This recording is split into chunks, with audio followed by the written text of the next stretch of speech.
5월 비상, 시문. 호랍이 밤중에 이불을 걷어차는 봄날이 왔다. 어느덧 그 공도 저물어 섬돌의 옥잠화송이가 푸른 잎 위에 느슨히 꽂힐 때 어느 날 아침 뜻밖의 여자의 편지 한 장이 태식이가 턱을 괴고 앉은 책상머리에 떨어졌다. 나는 당신 보고 싶어 왔어요.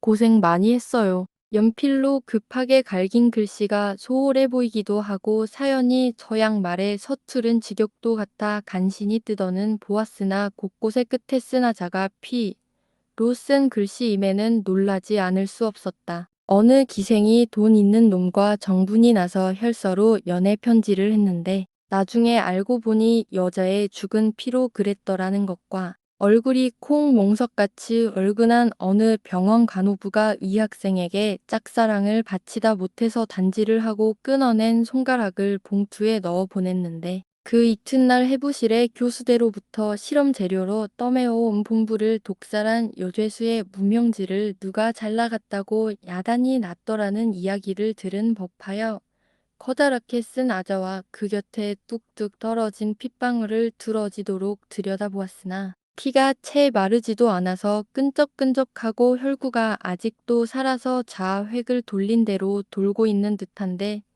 피 비린내까지 맡는 것 같이 소름이 오싹 돋았다. 도대체 누구일까? 아이라니? 림, 가인가? 리, 가인가? 피를 뽑아가면 알을 만나보려고 할 여자가 도무지 없는데 어느 친구의 장난일까? 장난으로는 너무 지나치는 걸 하고 머릿속을 갈퀴질을 해보았으나 도무지 태식이에게는 풀어볼 수 없는 수수께끼였다. 그날 저녁에 태식이는 취운정 꼭대기 정자나무 밑에 가서 쭈그리고 앉았었다. 당신이 누구인지는 알 길이 없으나 한 지엄이가 원한을 머금으면 5월에 눈이 날린다 하니 어쨌든 오늘 밤 9시에 취운정으로 오시오. 잠시 만나 드리오리다. 라는 속달 우편을 붙인 다음 저녁밥은 사발 뚜껑만 열어보고 칼날을 갈아매고 나서 야릇한 흥분과 호기심으로 지남철에나 끌리는 것처럼 초조히 발걸음을 대어 놓았던 것이었다.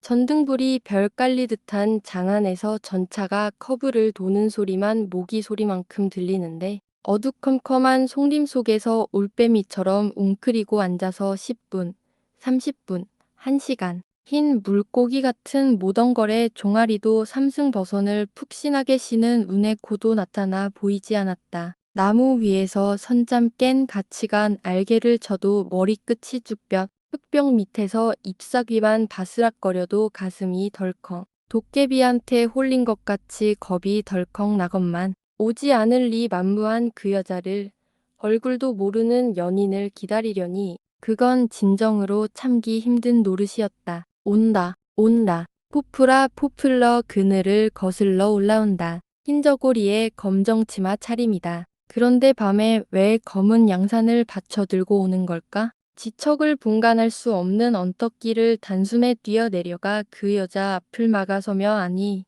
이제야 오십니까? 하고 껴안으려 달려들었다. 그러나 아이고머니나 하고 돌아서는 사람을 자세히 보니 샘터로 물을 기르러 올라온 물동이를 이고 있는 동네 아주머니였다. 나중에는 화가 나서 숲속으로 마구 헤매다가 나뭇가지에 양복만 찢어버리고 밤이 깊어서야 집에 돌아왔다. 속은 것이 분해서 그 가짜 편지를 박박 찢어버리려고 하다가 에라, 친구에게 이성훈, 이 많다는 자랑거리나 삼자하는 우스운 허영심으로 낡은 가방 속에 그 편지를 던져두었다. 5해라는 세월이 하루도 마음 편할 날 없는 태식이의 머리 위로 곤두박질 쳤다. 겨울밤 어느 친구의 원고료 반을 축혀들고 선술집에 선 태식이는 오늘 밤에도 술이 얼근히 취했다. 요, 오래간만이요. 하고 어깨를 탁 치는 사람이 있어 돌아보니 상해에서 돌아오면서부터 줄기차게 태식이의 행동을 감시하던 형사인데 지금은 전당포를 내고 있는 자였다. 잔뜩 풀린 눈자위가 어지간히 취한 모양인데 피차에 시시껄렁한 이야기를 주고받던 끝에 그가 말했다. 참, 당신이 이때까지 호라비로 지낸다니 말이지. 미인 하나를 놓쳤어. 꿈속에 왔단 말이오. 아닌 게 아니라 당신은 금속 같으리다. 예, 또 벌써 대여섯 해나 되었으니까 단단히 취했군. 횡설수설하는 게. 그자는 술에 취했다는 말에 기분이 상하여 말했다. 아, 해삼이 에서 찾아온 유다가 거짓말이란 말이오. 뭐? 유다. 하고 태식이의 시선은 그자의 혀끝을 잡아당겼다. 그때가 어느 때라고 우리가 가만히 두었겠소. 그래서 어떻게 했단 말이오. 태식이는 그자의 멱살을 움켜잡을 듯이 달려들었다. 어떻게 하긴, 어떻게 해. 당신 집을 찾아서 헤매는 것을 붙잡아다가 취조를 해보고 쫓아보냈지. 그 계집애가 와 있는 집에 당신이 속달 편지한 것까지 압수했었는데 내가 거짓말이야? 바로 그날 저녁에 압송을 했는데 오래 잠들어 있던 추억의 한 조각이 태식이의 머리를 번개처럼 후려갈겼다. 억지로 마음을 가라앉히고 그럼 그 뒤 소식도 알겠구려 하고 재촉해 묻는 그의 목소리는 덜렸다. 더는 말할 수 없소. 제 집에 가서 죽었답디다. 하고 한마디 내던지고는 외투 깃을 세우고 그자는 달아나듯이 선술집을 나갔다. 실성한 사람처럼 그자의 뒤를 쫓아나가는 태식이를 사정을 모르는 친구들이 붙들어 말렸다. 유리창 밖에는 칼날 같은 바람이 전선줄을 긁어내는 소리만 들리는데 술렁 모퉁이에 털썩 주저앉아 태식이는 들고 있는 소독저 소독 젓가락을 이빨로 깨물어 뜯었다. 마치 집시무리처럼 바다를 표류하며 더도는 사람들 가운데에는 러시아 영토에서 자라난 유달하고 불리는 17살의 소녀가 있었다. 태식이가 상해에서 학교에 다닐 때 토요일 밤마다 러시아 사람들의 클럽 무도회에서 유다를 처음 보았다. 동화의 나라에서 가져다 박은 듯한 크고 검은 눈동자, 두 갈래로 따 내린 구름 같은 머리, 서양 여자처럼 균형 잡힌 몸매. 그 소녀는 언제나 백합꽃처럼 깨끗하고 순수한 하얀 양복을 입고 있었다. 한 번 사귄 뒤에 류다는 무도회 때마다 태식이가 오면 다른 사람을 제쳐놓고 그의 가슴에 안겨 상대가 되어 춤을 추었고 그가 일어나면 소녀도 따라서 일어섰다.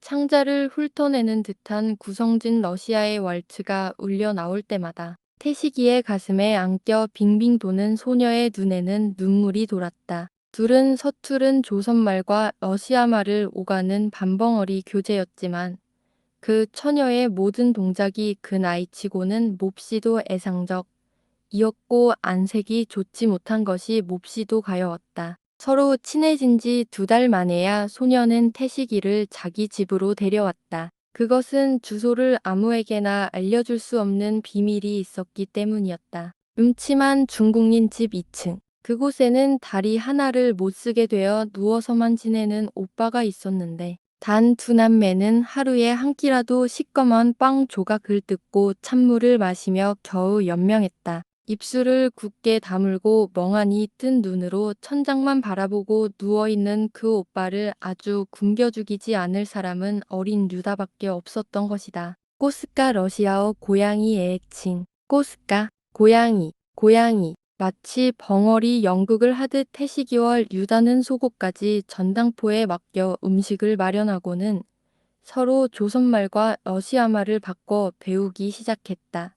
총명한 소녀는 한 달 만에 한글을 깨치고 서툰 말은 쓸 수 있게까지 되었다. 나조선 사람, 내지 러시아 하는 말과 싫다는 말을 잊어버리고 투정을 부리기도 한두 번이 아니었다. 꼭 올 거지? 꼭꼭 다 러시아어로네 꼭꼭 하고 둘이 손을 들어 맹세하고는 곡곡 소리가 우스워서 태식의 무릎을 이마로 콕콕 지을 때도 있었다. 날 들을 몰래 실어가는 기선 한 척이 밤중에 물결만 미친 듯이 날뛰는 황포탄 바다 밖에 닿았다. 중국인 선박은 유사 남매를 싣고 해안을 떠났다. 극히 비밀스러운 길이라 태식이는 알 길이 없었고 그 이튿날 유다가 누워있던 침대 머리맡에서 손톱 끝으로 벽을 긁어쓴 서툰 글씨 경성, 농, 번지라고 쓰인 것을 발견했을 뿐이었다. 그 이튿날 새벽 연초 공장의 첫 기적이 울릴 때까지 태식이는 낡은 가방 속에 그냥 넣어둔 채 있는 유다의 편지를 앞에 놓고 책상에 앉은 채 밤을 지새웠다. 몹시도 분한 생각에 떨리는 손으로 단도나 꽂듯이 만연필 뚜껑을 뽑았다. 검푸른 잉크가 정맥혈처럼 종이 위에 쏟아진다. 태식이는 잉크 방울을 손가락으로 찍고 피로써 피를 씻는 듯이 이 계집애를 어느 놈이 죽였느냐 하고 유다가 피로 쓰나 자의 위에다 굵게 눌렀었다.